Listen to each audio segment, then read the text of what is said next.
Hello and welcome to the Human Innovation Podcast, the podcast for innovative leaders. I am your host Jens Heitland, and today my guest is Dr. Kevin Gazzara. Kevin is the CEO of Magna Leadership Solutions, management and leadership expert, executive positive intelligence coach, professor at 5 universities, speaker and author of The Leaders of Oz. Kevin worked for 18 years at the Intel Corporation in positions from program and product management to leadership development. He holds a Bachelor of Science in Commerce and Engineering and an MBA and a Doctorate of Management and Organizational Leadership. In today's episode, we will cover 3 main points: the mass layoffs in tech early 2023, leadership styles for innovators and learning organizations, including the Task Quotient, and the link Kevin shares for you to do a free assessment of yourself. Please welcome to the show, Dr. Kevin Gazzara. Hello, Kevin. Welcome to the show. How are you doing?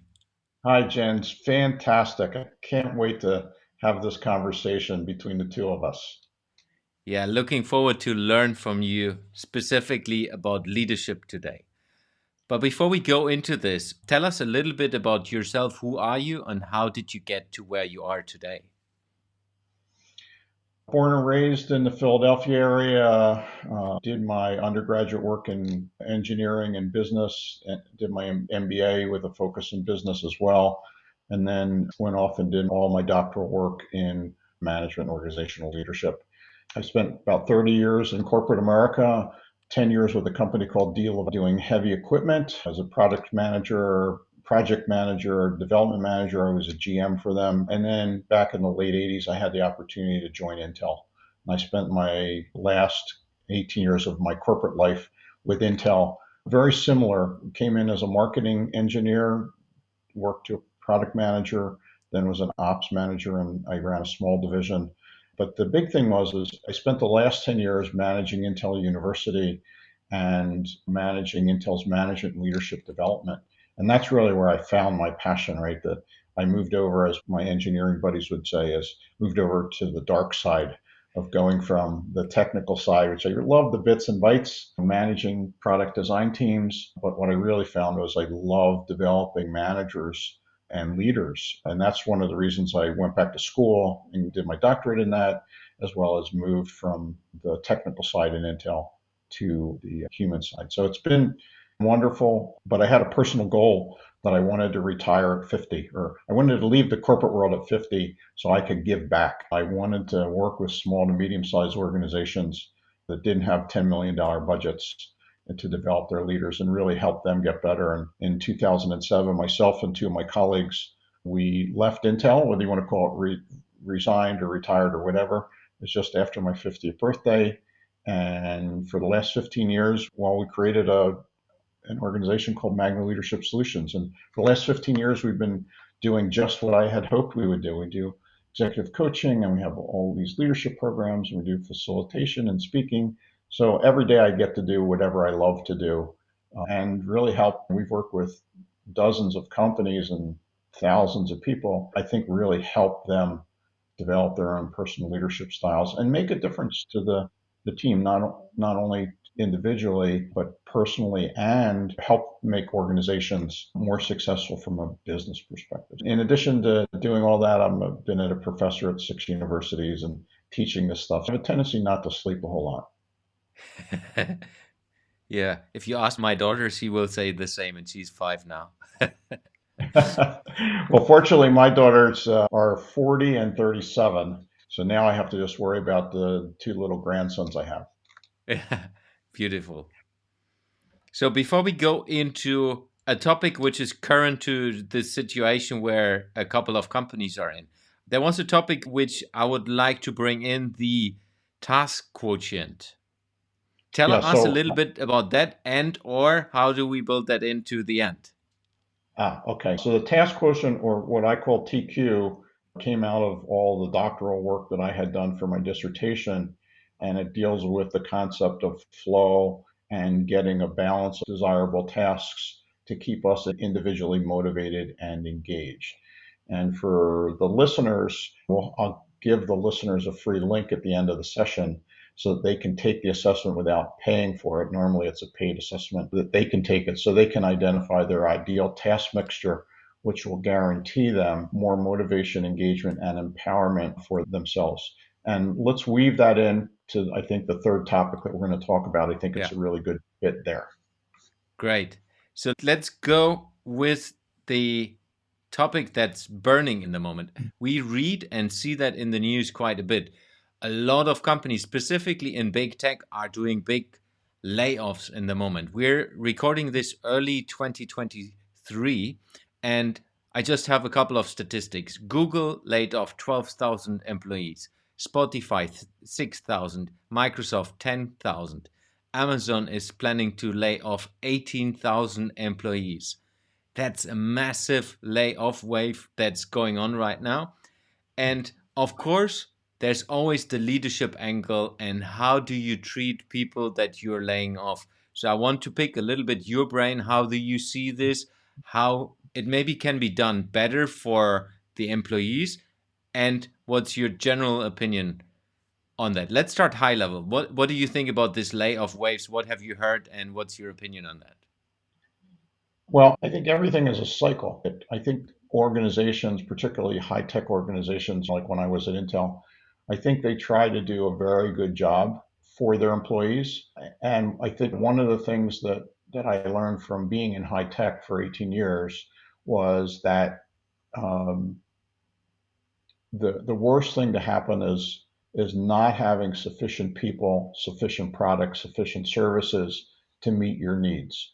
So I think the tendency is that when upsides are anticipated and they don't come to fruition, like what we're seeing today, that that organizations would rather be a little overstaffed than understaffed. Because if you're understaffed and the situation is the same for everyone, then it's musical chairs and everyone is trying to get the same people and you have one person for every 10 jobs. That's a bad situation to be in. Now, with that said, I think you have to also look at things in context. That if you look at these large organizations, you're talking 100, 200,000 people in many situations. So even though 10,000 sounds massive, it's could be 5% or 10% or something that like that of the organization. That's generally a somewhat healthy organization that has some fluctuation either way. So I think it's been anticipated. At least I've kind of been anticipating of when it's going to happen. And I think one of the things that organizations can do, and I think they do, if you look inside organizations, particularly exceptional organizations like Microsoft and Google and Intel, all great learning organizations. I think many of them really focus on the individual. To one of the things that we had at Intel was called own your own employability. So once I got the mindset from day one of like everyone is replaceable, you need to make personal development part of your normal day-to-day activities or week-to-week activities. Having that mindset so that at any point in time, if there was a layoff or a downside or whatever you want to call it, that you are prepared for it. And I think many people, particularly in smaller organizations or organizations that aren't learning organizations, they don't take the time to help people think that way. And those are the organizations or the people I think are going to have a bigger challenges. So it's that constant learning, constant development. I mean, you have to own your own employability, your own brand. And once I kind of got that mindset, particularly when I joined Intel, it was a good place to be. Intel didn't have layoffs. We had what we called redeployments. It's where your job went away and you had time to go figure out. I went through 3 redeployments. I got really good at that, where the job went away, like we moved on to different products or moved my product into the Pentium so that they didn't need a separate co-processing chip together. And I had the opportunity to shut down a division, which was a great experience because we got everybody equivalent or better jobs. So maintaining that mindset where it builds that confidence and you know that you have that flexibility. So you need also some depth in a certain area, but in addition, you need breadth, right? So you need to have additional views into marketplaces and how you can tap into your other skills and so forth. So I moved my engineering skill, I utilized that, but I did my managerial and personal leadership skills. I developed those in addition at a time when I didn't absolutely need them, but I could see the value in the future. So very much a future focus. And I think if you do that, and if your organization is not doing that, then you need to own that yourself. And whether it's doing the work inside, where companies like Microsoft and Google, Intel provide the resources to develop yourself in many areas. So when you have that cycle hit, that you're ready for it. If they're not doing that, you really need to do that on your own. And I stress that a lot with a lot of the executives and business owners I coach. Yeah. So there are really two parts of that. One is, how do you manage that as a leadership team inside of a large organization? How do you prepare individuals to, hey, there's a wave coming, there's this reason, and then they're announcing that. But as well, if I understand you right, building already before a culture that enables people to own their own employability. In a European context, it's more like an entrepreneurial mindset that you are able to see your worth. But that also means initiative as the individual to say, hey, I need to put the work in. Plus, I need to develop myself on a continuous base to be able to be employable and or find an easy job afterwards. Absolutely. And I know I've worked with a lot of companies have divisions, and I think some of the laws are a little bit different in the US versus Asia and Europe.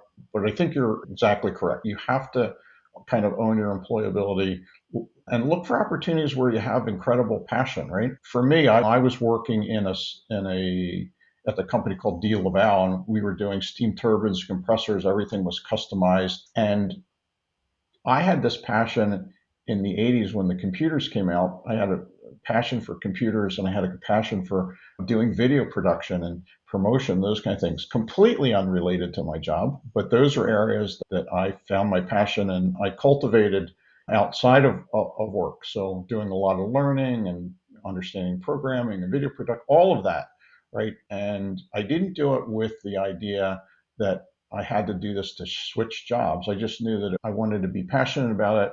It was something new. Other people weren't doing it. So I wanted to be able to do that. And magically, as years evolved and video evolved, the two merged together. So it was digital. And by that time, I had significantly more experience than anyone else because I was going after my passion. And I would say other people need to look at that. It may be a hobby, it might be an interest. The thing is many people early on don't take that really long-term view, and they don't they think, well, my job doesn't need this, so I'm not going to spend any time at it, or I'm going to spend a minimal amount of time at it. It's like once you really get into it and you get into that zone, kind of you find that flow and high degree of engagement, amazing things happen. And quite often, some of the things that are, quote, unrelated to your job, you can see the correlation. Yeah. I think that's also a little bit of a culture aspect. Grown up in Europe, I just see the media pushing a lot on, hey, the big corporations, they're kicking out so many people, they do the layoff. And then remembering myself, that was early 2000 when I was 23, I guess. I was made redundant from the first company I ever started, which was horrifying for me at that time because I didn't have the mindset you just explained. I was Right. just, this is the job I will retire in because that's what my granddad did and that's how it was Yeah. in Germany at that time.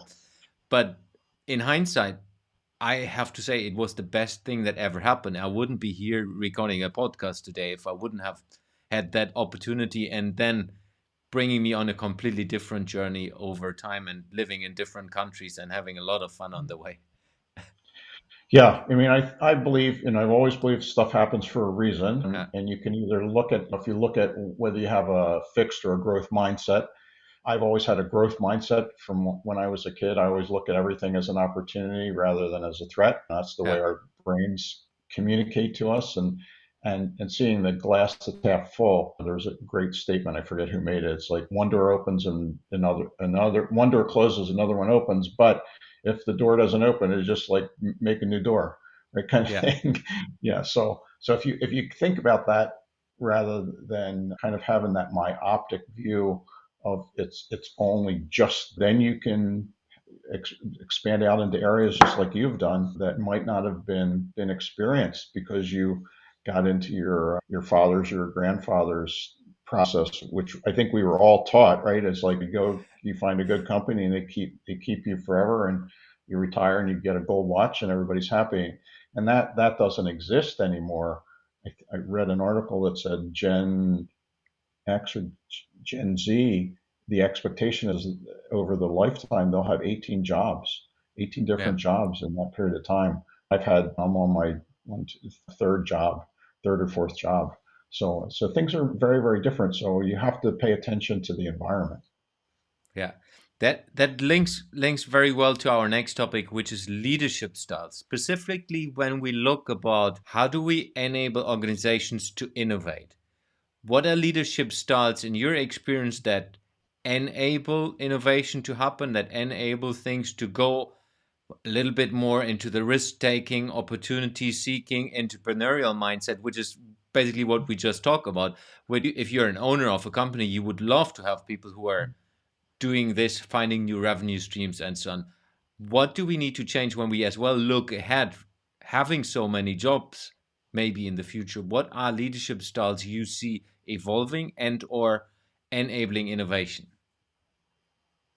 Well, I think the challenge has been in the past is coming through the industrial era. It was very much from a leadership style of command and control, right? And it was really much more about tasks, faster, better, cheaper type of things. And what's happened is that's changed over. I think it started changing. If you go back to the Hawthorne experiments that happened at Westinghouse back in the late 30s, social psychologists started recognizing, hey, if you just pay a little bit of attention to the humans, you're going to get that advantage with them for productivity and even creativity. And I think it's continued to evolve. And now with the high degree of automation, I had just read a book just recently that talked about what has happened in the job market, and it's like a V curve, like where we've gone from the need for low impact tasks, that there's still lots of jobs there. As we approach more of the medium skilled tasks, a good portion of that's being replaced by automation or computerization. And then you have the other top of the V, which is the highly skilled, non-automatable jobs that exist. And the challenge has been that for the entry level jobs, there are lots of current needs for servers and local workers. I can't really outsource my landscaping to someone over in the Philippines or India, but I can do that for web development. So what has happened is that you have on the left hand side, you have these lower skill workers that there's still a nice continuous need for, people that make the stores run or fill the restaurants or provide local services, public services, and so forth. Can't really outsource that because there's a particular physical need. And then what's happened is that as universities have been focusing on gaining additional skills, things like programming or support, those are more medium level skills that require some additional beyond the basic type of service skills. And the thing is, it's become very, very easy to outsource. So you have this kind of middle section that's continually shrinking. And what we haven't done a really good job of, either through education or even through development within organizations, of how do you get the people that come in with the lower, relatively medium skill over to a high skill so that they're irreplaceable, that you have that degree of confidence and you can allow automation, artificial intelligence, outsourcing to kind of naturally go where it can go. And at the same point in time, you have developed the other people have that creativity, to have that innovation, to be able to bring their full selves to the organization. So I think it's very much a systems problem things are evolving. And I think the challenge is things are evolving significantly faster than they ever have in the past, and we just haven't figured out a way to catch up. So I think we're constantly catching up. There's some crazy statistics about the amount of information that's available to us and how it's doubling every X amount of days, and we have more information now than we had in the last billion years at our fingertips, right? That the evolution has happened. You have particularly artificial intelligence, and if anyone's played with Chat GPT, right? Anyone those listening, I've been playing with that for the last couple of months. There's just some amazing stuff that's happening, and you have to realize that a good portion of that it is finally getting to a level because you have the computing power, which we didn't have many years ago, to be able to do that, will ultimately replace your job. You have to figure out how do you rather than how do I combat it, you have to figure out how do you play with it nicely, right? So you can add that additional value. Yeah. If we link that to us as leaders and leaders of organization, but as well leaders in the manager function, what are the things you believe we need to change to be able to fit into that future?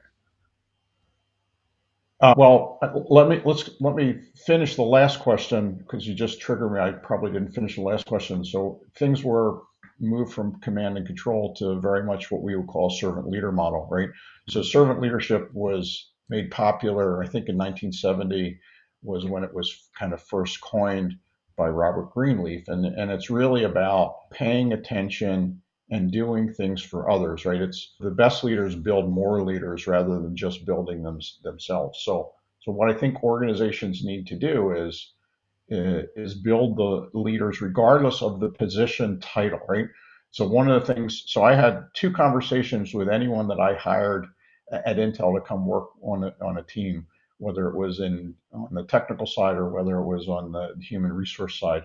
And I had two conversations with them on day one, whether they came in new to the company or whether they came into a new position. And the first conversation was, I don't want you working for me 18 to 24 months from now. Today is the day to think about what's next, right? So I want you to take that mindset because ultimately my goal as a good leader is to develop you in a way. And the second thing is you need to be thinking at the next level. I want you to be on day one. I want you, regardless of your title, I want you to be thinking about what would Kevin do, or what would that manager you're working with do? What would they do? How would they respond to that? And if you don't know, that's your trigger to learn. So I want you to take a leadership stance. You may not have the position. It might be just process engineer or design engineer or human resource professional, whatever it is. You need to take that perspective. And my goal is to have this continuous revolving door on my staffs where people were getting equivalent or most likely better jobs going out. And I think and that's a servant leadership mindset. It's how do I, as a leader, help others develop so they add more value. When I was at Intel, I say to people, I had 10 managers in the 18 years I was there. I had 8 just incredible managers and leaders, and I had 2 other managers that I learned so much from. That's the nice way of saying it. They were not ideal. And many of those people that I learned so much from had this philosophy of like, well, if you're developing people to take your job, why would they keep you? And I said, well, if I have my whole staff that anybody could walk into my job, that gives me better opportunities. And if I've taught them so that they can really be self-sufficient without me, the value I'm adding is the development, the opportunities, it's the breaking down barriers rather than what most managers do, which they act as super individual contributors rather than really managing. If you pull me out of there, yeah, you'll be able to run the organization without me. The thing is people are not going to continue to develop. So you're not going to get that leverage factor. So if you, Mr. or Mrs. Bad Manager, are concerned about what happens if they get better than me, I'll be insecure, then you probably shouldn't be managing people. Yeah. In my experience, and would love to get your opinion on that as well, it's often you reflect that your own insecurity into your leadership style, where you're not sure about what you can contribute. So you're leaning in and you're doing detailed tasks, which you as a leader, at least in my opinion, should not do. You should take care of the totality and help other people do it. But because you're unsecure in your leadership style, you lean in and you do the task yourself and show everyone how good you are. Yeah, and there's some really good psychological reasons. If anybody's read a lot of brain science and psychology, our brains love two things. First, they love closure, right? So the thing is typically, as the people that you've described, they know what to do, right? And they know how to get closure for it, right? So they are continually seeking closure. Mm. And typically, the as you move up into an organization, you should be responsible for more higher level activities, strategies, and so forth. And the problem is because those have such a long period of time for completion, that our brain is saying you're not getting closure, so you need to go do something that basically proves that you're of value, right? Our tendency is to revert back to the things so we can kind of get those check offs. Second thing to recognize from a brain science perspective is that any gaps that we have in our brain, any unknown information, our brain, because of how the brain is designed to fill that in with negative information, right? It's the reason that we survived the dinosaur age, right? Because you always wanted to be constantly worried about, like, is that saber-toothed tiger going to eat me? That was a good thing. Well, there's not a lot of saber-toothed tigers, at least in where I live, that are going to eat you, that I have to spend most of my time with. And that kind of leads us into a whole nother topic of the importance of intelligence and mindfulness, understanding your emotional intelligence and doing meditation, those type of things. What happens is if you do that, and that's something I've been a big proponent of in the past several years after I got certified to teach the positive intelligence, is that really this mindfulness, this I've never been a big fan of like the massive meditation and sitting on the back patio and humming for an hour and clearing your mind. That just never really worked for me. What I found is the smaller bursts really do work for me. And what happens is you build these neural pathways so that when that blank space comes up and the Cro-Magnon brain tries to take over, that reptilian brain of like, oh, something bad is going to happen. You're not getting anything done. You're working on the strategy. So revert back to what you're doing, right? That neural pathway says, no, hey, wait a second here. Is you have to have faith in moving forward. And what I'm doing is the right thing, and it's adding that value. And I may not see something in the first 30 days. It might take 60, 90, or even a year, but I am contributing at a significantly higher level. And the challenge is, from a U.S. perspective, call it the Wall Street model. The Wall Street model is, what have you done for me in the last 90 days? And a lot of times in many organizations, like, what have you done for me today? And if you only focus there and you don't focus longer term, generally you end up getting more managers than leaders.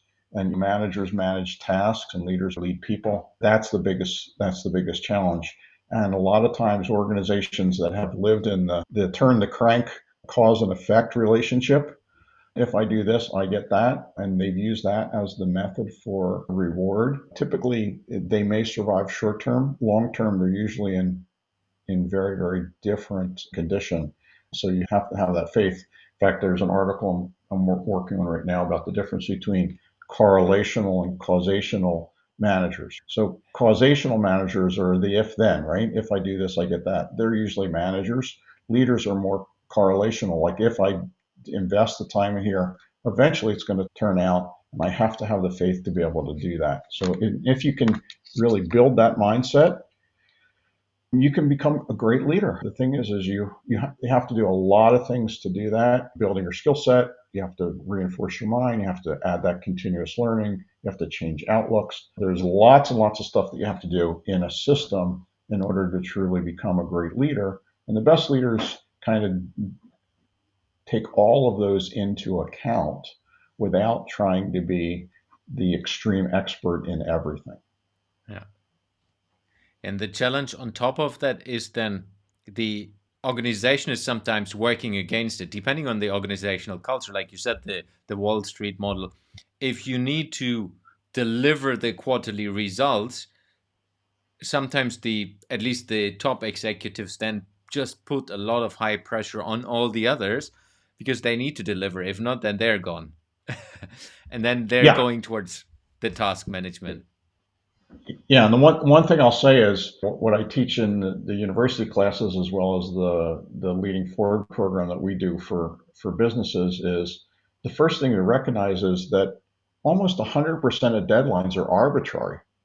Yeah. They're all arbitrary. Like that, like I have to get this at the end of the quarter. I have to have this at the end of the month. What it is, it's someone that has some idea for whatever reason, and it's usually a cascading problem. Well, my boss is going to evaluate me here, so I have to evaluate you there, and so forth.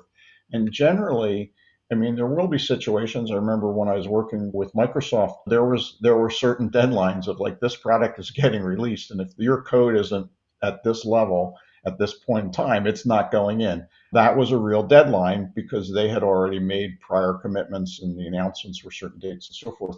Most of the time, I would say the deadlines are arbitrary. So when you get a deadline, you want to be able to think in a way where you can negotiate that with your boss to really look at the whole system. So it's usually multiple deliverables. And quite often we just think at one, can I get a couple extra days or weeks or months to work on it?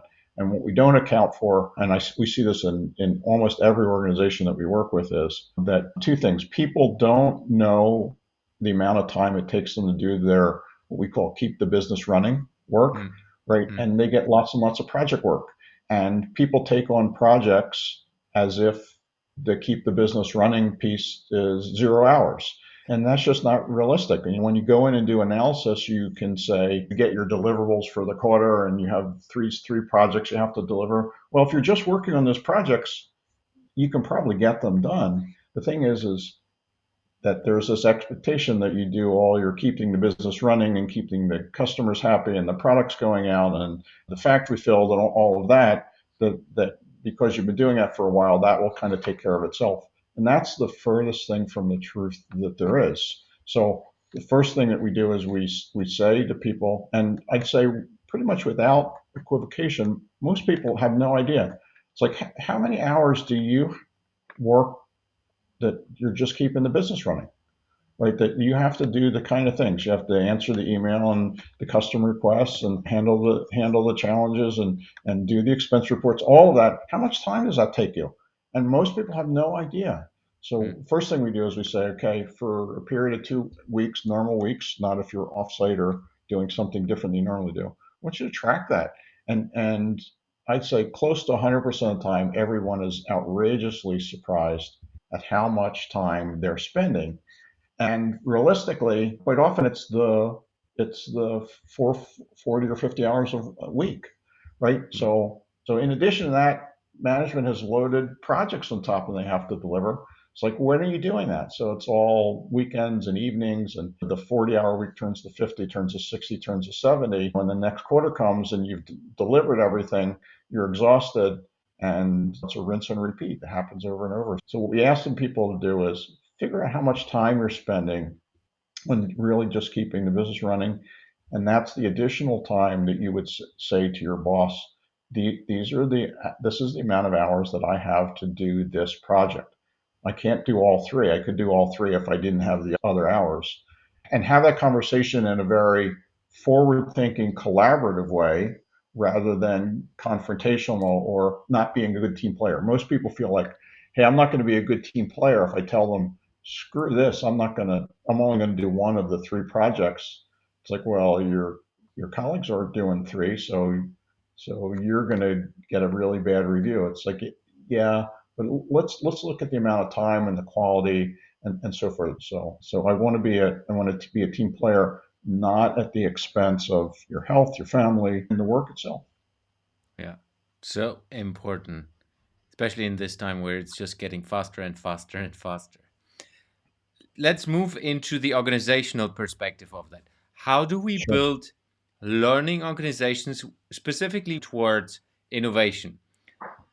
A lot of organizations, specifically the large ones, have a tendency of not taking risk, have a tendency of not allowing people to do things extra than what their tasks are. How do we change this, and how do we work on enabling organizations to learn on a continuous basis? So first, I'll show this prop for those that are listening. So the first thing is they need to read this book, and it's The Fifth Discipline by Peter Senge. It was written probably 30 years ago. Awesome book, and it's really about thinking in systems. And I was fortunate enough, there were four of us at Intel that got certified by Senge and his organization to teach systems thinking. I've been teaching that since 1996, both at Intel and with the different clients that we work with. And the key is that you have to look at things as a total system. And once you do that, the book also talks about how do you build a learning organization. And learning organization means that you are, as you have said, Jens, is that you really enable creativity. So you allow people to fail, right? The key is you want the failure without the fatality. And the analysis or the analogy that I use is it's like being a juggler, that you have a certain number of balls that you can juggle. You start out with one, and then you go to two and three, and it continues to build. And what we have to recognize is you have to recognize which are the glass balls and which are the rubber balls. And the tendency is for all of us to think that they're all rubber or they're all glass, right? So certain behavioral styles think everything's glass, so I can't do more than one because I could drop it. The key is you want to drop the rubber balls because it shows you your capacity. You don't want to drop the glass balls because you can't replace them. And in a learning organization, it really allows enough latitude for people to fail. In fact, that's one of the things I'll say that was really great about Intel. When we had a product that failed or didn't meet the expectation, I remember one product we got in very, very deep into the design, and we recognized things had changed more quickly in the environment than we could keep up with, and the product was not going to have the performance or meet the cost need that we had. And I remember them pulling the plug on it, and I mean, it was really hard for everyone to put their kind of blood, sweat, and tears into it. Since Intel was a learning organization, what they recognized is we have learned so much. We actually celebrated that failure. And there's some strange traditions that we had. I won't go too much into that. We actually had a coffin, and everybody brought the old materials and the design docs, and we put it in there, and we said goodbye. And we really made it a party, and realizing that the amount of learning that we had from that, the only time that would be invaluable is if you didn't use it. When we start our next project, what should we do different, right? And I think many organizations just hold on to the projects just because they have such a high level investment, and then eventually when it comes out, it's a failure, it doesn't meet expectation, or they don't sell the amount. And I think Intel was very agile, and that may be some of the things that you see with some of the layoffs, where they've recognized, hey, we've done this investment, environment has changed, demand has changed. There's a lot of money. Sometimes it's like $1 billion. We need to pull that. For people that don't have a learning organization, there's a couple easy ways, maybe not easy, forward ways that you can do, right? First is you have to encourage learning at all levels. I don't really care whether you're off learning music or when you're doing programming. It's keeping the brain active and creative and so forth. That's the first thing you have to do. Second thing is you have to allow and encourage failures without fatalities, right? And what Intel used to call that was, I'm trying to think of the exact term, it just escaped me. Informed risk taking, not risk taking. Had to be informed risk taking. So you had to have some boundaries there. So encourage informed risk taking. The third thing for the learning organization that you want to have is that you want to have this cross collaboration and knowledge sharing. So that you're developing people on multiple levels, and it's not just very, very myopic kind of in-depth, well, that's your job and so forth. We wrote a really interesting article many years ago, myself and Dr. Ali Lakhani, who is one of our original business partners from Intel. And anyone that's read Jim Collins' work about good to great and getting the right people on the bus, we wrote an article and if you Google it, I'm sure you can find it. It's shown up in a couple of places. It's called Throw the Seats Off the Bus. And our philosophy was, and this goes along with the learning organization, our philosophy is don't take that 200-pound engineer and try to stick them in the 50-pound seat that's designed for their job. Is fill the bus with beanbags chairs and allow the individual to fit the job instead of trying to fit them into a very rigid role of this is your job and this is not. And as all those gray areas get filled in, what you find is you get a lot better collaboration, you get more creativity, you get higher engagement. And ultimately, what happens is you create this learning organization where people feel accountable and responsible for other people, and they're working together, they're learning together. That when you get a situation where there's more demand than supply, and people are really thinking, oh, maybe I should leave, right? Which we saw, I think, in the first portion of 2022, there was a higher demand and a lot of people were moving around. The advantage of having the learning organization is because they're working collaboratively, they're learning together, they're building their own personal brand, their knowledge base, they're making connections with network. All of this is happening as part of delivering the product as well. What happens is when the external pull is there, those people are going to really think hard about, boy, I can make an extra $20,000, or I could get, they give you an extra week off, or this is a little more prestigious. People don't leave great teams. The only time they really leave great teams is where there's another particular need that's driving them. Like my wife's parents and family are in North Carolina and we're living in California, right? That there's a drive there. Or I sent my kids off to Harvard and Yale and I can't afford the $150,000. So I need to figure out another way. There's usually some other draw, but if you have a great team and a great manager and they're developing you and you feel like it's a family, like it's truly like brothers and sisters as opposed to colleagues, it's going to take a little bit more to drag you out of there to make that decision. And quite often, someone that's in a learning organization would probably tell you that they felt that it's more of a family than a job. Yeah. Interesting, because I've had the experience as well. I spent almost 12 years in IKEA, the furniture company, Uh-huh. and I believe that's also a true learning organization, or at least was at that time.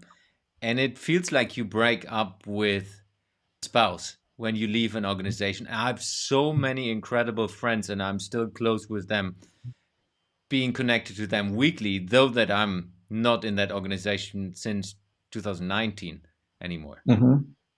And yeah, it's incredible. If you, as a leader of an organization, as the owner in that case, build something like that and you do that intentionally, is the most magnificent way of leading an organization, at least in my eyes. Yeah, and I would just piggyback on that is that what I found was by creating that organization, and remember what I told you, the first conversations I'd have with the new employees, I don't want you working for me. You're not going to work for me in 18 months from now. Is you create that environment and they see the value of that. What they do is it's as a leader, it's building other leaders. They go off into this other organization. And what I found is they build the same kind of organization Yeah. that they just came out of because they saw the value, and it really just proliferates like crazy. And it's leading by example. It's by doing, not by saying. It's getting them into the environment so they can feel it. There's a difference between trying to motivate someone and inspiring them. The inspiring people is you are there with them, right? And they see you embracing what we're proposing. And I think people that try to be just motivational, they say more than what they do. And I think Yeah. that's really where you can tell who's a true leader and who's one that's just been anointed as a leader. The interesting part for me is it can be so simple because it doesn't require you to be a PhD in leadership by just Right. paying attention and being with the people, taking care of people, just spending the 15 minutes and listening to someone who has a problem.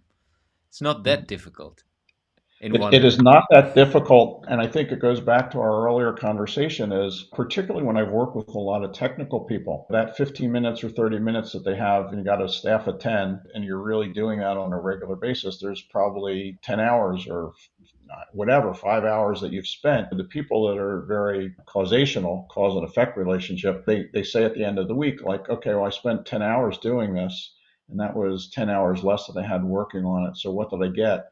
And they don't have that faith. The true leaders know that that will pay off at some point in time. So you have to be in that situation. Yeah. So how do we link this back to the task quotient? Yeah, so I'm going to give the assessment away. Let me talk about that just a little bit. And then I'm also going to give the people listening the single question you can ask yourself that will tell you instantly whether you should be doing the work or delegating it. So there's That's a only good one one. question you need to ask yourself, and then we'll talk about how that relates to the task quotient. The question is, the current tasks that I am doing, by not giving it to someone else, am I restricting their personal or professional development and advancement? Right? If I have somebody on my staff or a colleague that I know that by me doing this, because God, I've done it 100 times, I'm really good at it, I can get it done in an hour. It'll take them 3 hours, so I'll just do it. The real question is there a value for them to be able to spend those 3 hours to learn? So the next time they have to do it, it's 2.5 hours, and eventually it's 2 hours, and eventually it's the same as me. Is if you're doing tasks and people on your staff because they haven't been developed, whether it's skill or if you're giving them adequate time to do that, is that any time that you're doing something that is restricting your ability to give others the chance to develop and advance, 100% should be delegated. You should be delegating 100% of that, and you should take the hit, right?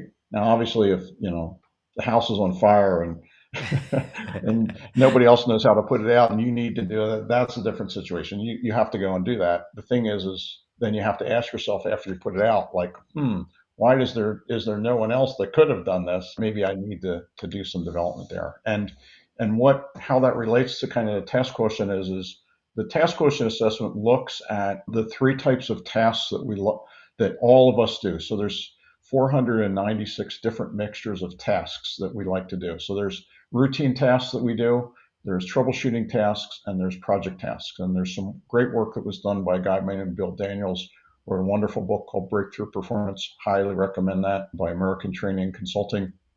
And Bill was a big consultant, did a lot of work for Intel when I was there, and I'd still consider him a good friend and a mentor. And what I recognized through the work that I had done for my dissertation was I wanted to show that how there was a relationship between task preferences and motivation, engagement, job satisfaction, and flow. I'm holding up the book Flow. So it's getting in the zone. And that's what I did. And I was fortunate enough to work with the author, Dr. Mihai Csikszentmihalyi, to develop the task quotient assessment. He was part of my committee to do that. And what we found was that if I can give you more of a mixture of the kind of tasks that you like, regardless of the work, even if it's total crap work to do, if I know that you have a 50% preference for project work, and I can allow you to do that, and you have 30% routine work, I can give you that, and maybe 20% troubleshooting. And once as a leader, I pay attention to it, also gives me a secondary view into the types of tasks that I just described on what to delegate and what to not, right? To help build leaders. And we've been using it. In my original research, I think we had 118 people, but we did all the quantitative research. We've now extended that past 7,000, I think. And if you can determine your ideal mixture and kind of manage your day so you're getting more of a balance, rather than day one is I'm going to do all project work, and day two I'm going to figure out all the customer problems, and day three I'm just going to catch up on those 400,000 emails that I haven't read because I've been busy on day one and two. And the thing is that if you can block your time more in segments that meet your mixture and you kind of figure out your cadence. So my cadence is I can do about 2 hours of project work, like heavy duty design, creation, those kind of things. And a lot of times it'll expand beyond that, and that's great. But typically, you have to listen for those little red flags in your head where you want to get up and you want to make a phone call or read an email or go get something to drink or something to eat or walk around, whatever. That's an indication that you need to change not only the task, but you need to turn the task type. So if I'm working on a project, that's my opportunity to go to solve that problem downstairs where the water heater is broken or whatever. I'm going to go do that. Or go do some routine work where I read the emails and I do read, delete, read, delete, read, delete, read, delete, right, which is more of a routine work. And once you block your time so that you listen to the triggers and you know that the trigger means I need to do a different task type, which the assessment will tell you, I can guarantee you statistically that I can raise your level of motivation, engagement, and we also had some additional research that was done by another colleague of mine on empowerment, where you feel really much more empowered as well. So at the end of the day, even if you're doing stuff that is not particularly interesting to you, we know that we can raise your satisfaction, and satisfied employees are employees that are going to stay, and that helps out. So I don't have to continually have that revolving door of hire and fire or hire and lose. Yeah, and I believe if you then do that with the whole team so that you understand all the different types and then you build a mix of the types, then you can build a team that is getting everything done. And as the leader, you can advance the ball with the different people involved. Yep. And one of the things we do is what we call a task auction. We have a process, usually a 1-day session that we've done either remotely or in person, where everyone plots their tasks on this particular grid. It identifies the things that are most motivating, most demotivating. And with the manager in the room or on the call, on the Zoom call, what we do is anyone can sell any task that they don't want to do. They don't have to buy anything, right? And then you capture everything in Excel sheet, and then once everyone said, "Hey, I don't like working on this project, so this is 4 hours of project work that I want to sell," right? And after you've captured all that for the entire team with the manager in the room, then you start the auction. Like, who would like to buy Yen's project A for working with this client for assembling IKEA furniture? Who has an interest in assembly? Like, oh, okay, I have an interest in that. I'd like to buy that from Jens. Okay, so you buy it and it goes on your plate. Or maybe you like doing half of it. I like doing the ordering piece. I don't like doing the assembly piece, right? And you have that conversation in a very structured way. And typically when we do this, it's not uncommon for us to reallocate. So you don't have to do a reorganization because people hate reorganizations. What you can do is you do this rebalance of tasks. And then typically we move in organizations that have similar kind of jobs, so customer support or design teams or manufacturing people. Typically we can usually move like 60 to 75%, right? And then there's always this bucket of crap work that people don't want to do. And every single time we've done this, I've been doing this for over 20 years with different teams.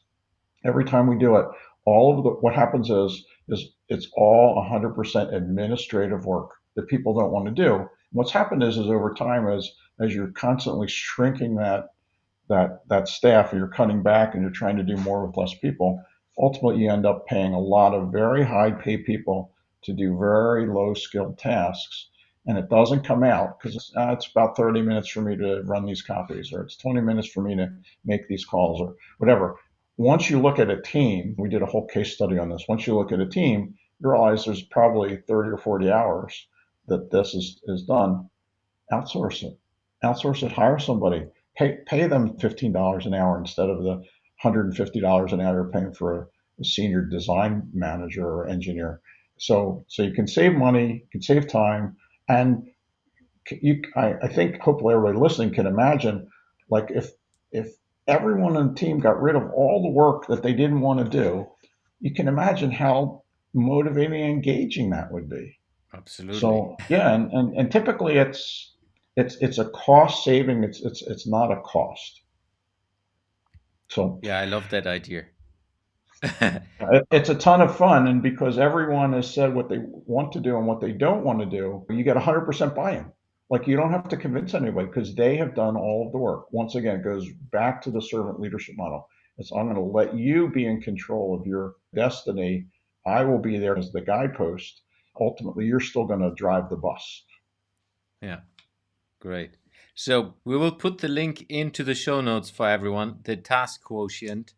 I'm now eager to try it out myself. Good. I hope you will do that. So yeah. Do you want me to tell you the link verbally for those? You can tell the link for those who are listening, and Sure. we put it into the show notes as well. Okay. Yeah. So I've created a link just for you. You go to w.magna, Magna leader, leader.co, not com, co.